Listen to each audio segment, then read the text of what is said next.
Oui, allô? Oui, c'est bon. Mais c'est le commissaire spécial. Hier, nous avons été à un point de presse animé par l'honorable Emery Okundi. Il dénonce les accusations qu'il juge fausses et des menaces que vous avez proférées à son endroit. Il dit que le vendredi 15 janvier dernier, aux environs de 21h, vous l'avez appelé pendant 14 minutes au téléphone. Et vous lui avez imputé l'organisation des groupes de jeunes en vue de jeter des pierres sur votre cortège lors de votre visite du 13 au 14 janvier dernier à Lubefou. Ça, c'est d'une part. Et d'autre part, vous dites que c'est lui qui est à la base de tous les désordres causés à Lubefou, occasionnant parfois mort d'homme. Et vous avez poursuivi, dit-il, que c'est un dernier avertissement que vous lui adressez et une mise en garde, car présentement, vous disposez de toutes les capacités de les nuire. Vous êtes dit capable de déverser militaires et policiers à Lubefou pour en découdre avec lui. Voilà. Oui, merci, monsieur le journaliste. Ça ne me surprend pas d'un homme qui, vous pouvez être avec lui dehors, il pleut, et lorsque vous devez vous abriter dehors, à l'intérieur, et selon que vous êtes de la majorité ou de l'opposition, vous n'êtes pas de son bord, que vous êtes à l'intérieur de la maison, vous posez la question à cet honorable de savoir est-ce qu'il pleut dehors, selon que c'est quelqu'un de la majorité de l'opposition qui pose la question.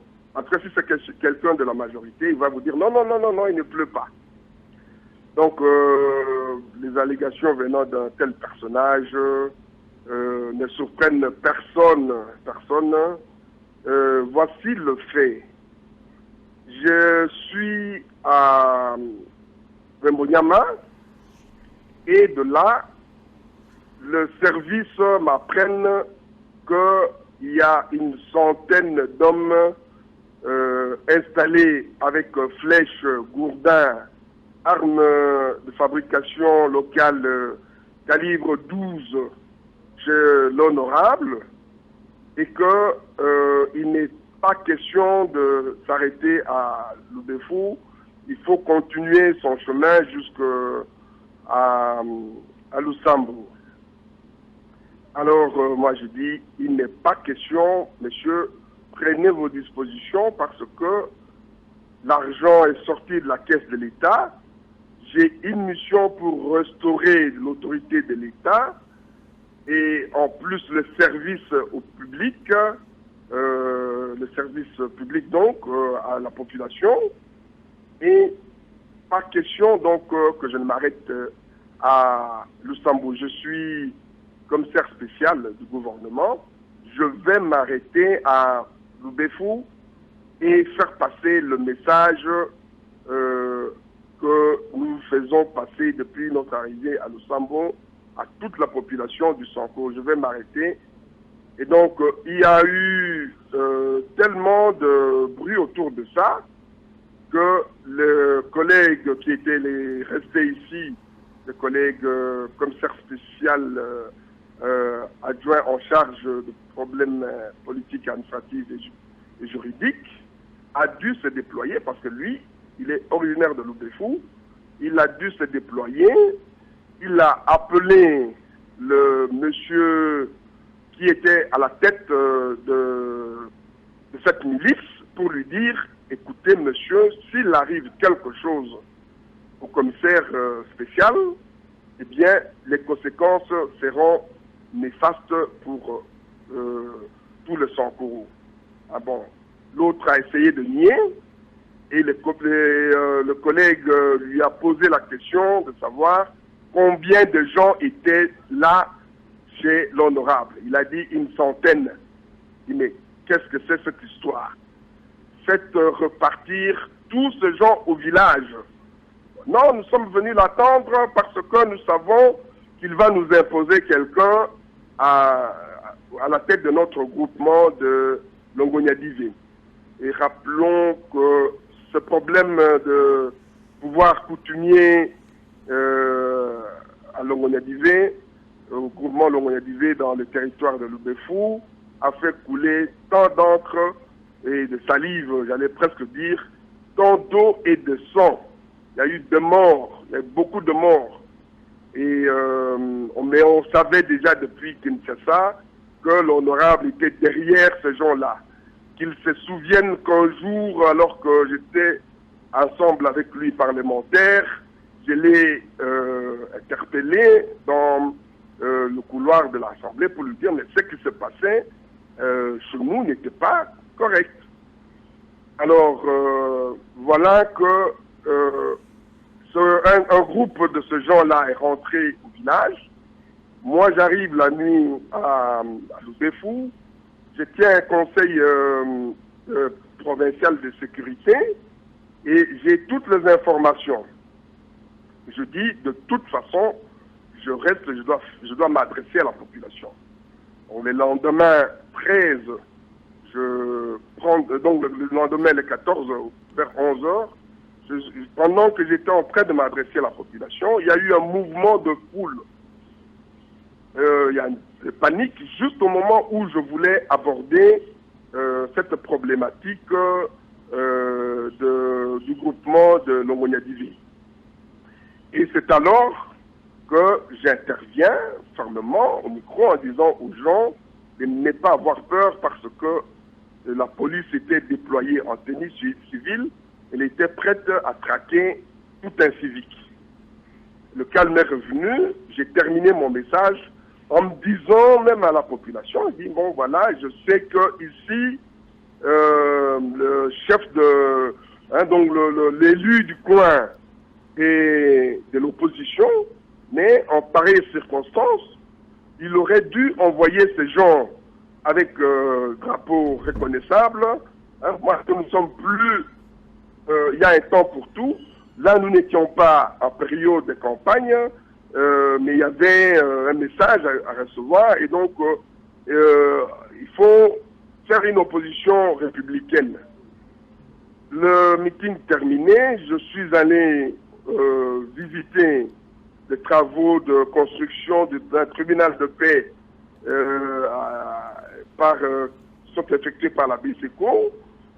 Et après, j'ai rencontré en tête à tête le monsieur qui est soutenu par l'honorable. Et donc, je lui ai dit la chose suivante. Ça ne sert à rien de continuer à vouloir verser le sang de son courroie pour une histoire de chef coutumier. Je vous demande de me suivre à Lusambo parce que le ministre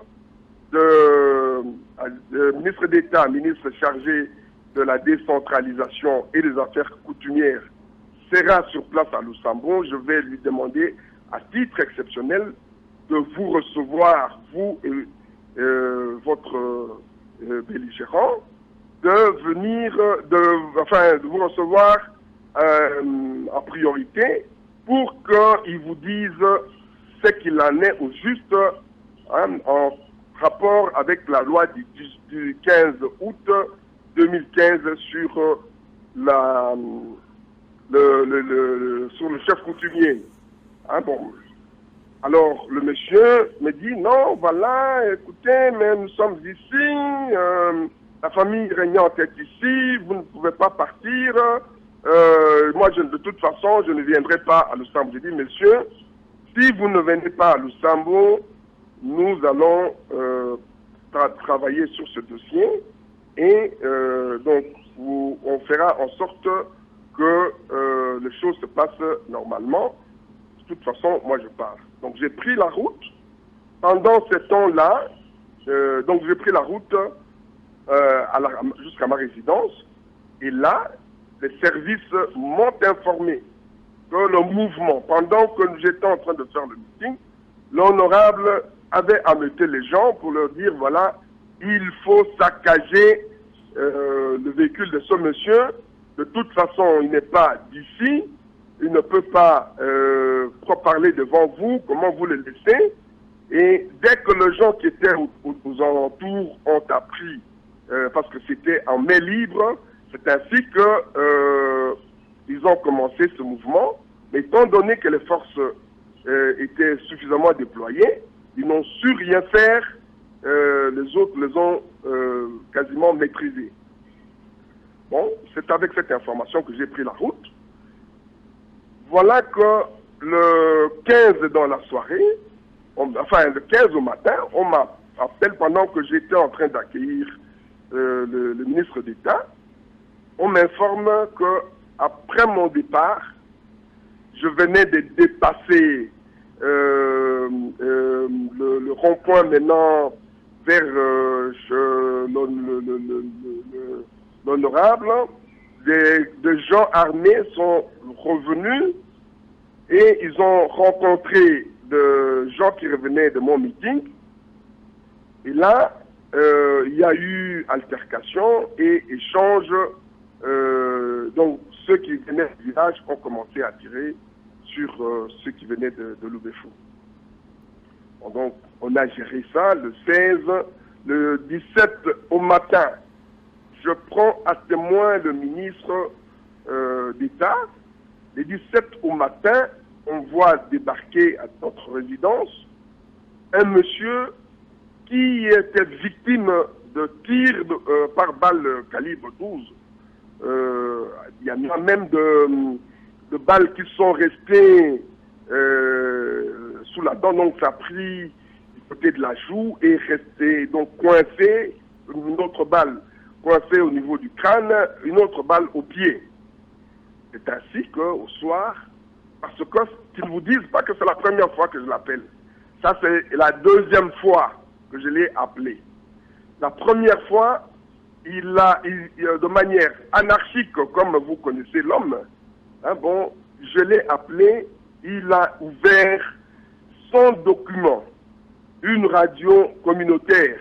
Ici, ils auraient acheté des émetteurs neufs, 9 émetteurs à disséminer à travers la province, mais sans titre ni document, s'il vous plaît, sans autorisation. Alors je l'ai appelé, je dis, mais collègues, nous sommes quand même dans un état de droit. Comment est-ce que... Ah non, nous n'avons pas l'argent, de toute façon, nous avons le droit de nous exprimer et tout. Je dis, non, écoutez, cher, les choses ne doivent pas se passer de cette façon-là. Vous êtes député national, hein, bon, mais essayez de trouver le moyen de vous arranger pour travailler correctement. On ne vous empêche pas de fonctionner, mais non, je n'ai pas le moyen, de toute façon, vous ne pouvez pas, bon, parce que vous voulez agir en dictateur, vous voulez nous museler, bon, en tout cas, ça ne va pas aller comme ça. Et bon, je dis non, écoute, cherche le moyen, il y a un moratoire pendant 3 mois, on va laisser fonctionner, hein, bon, mais après 3 mois, on sera obligé de fermer.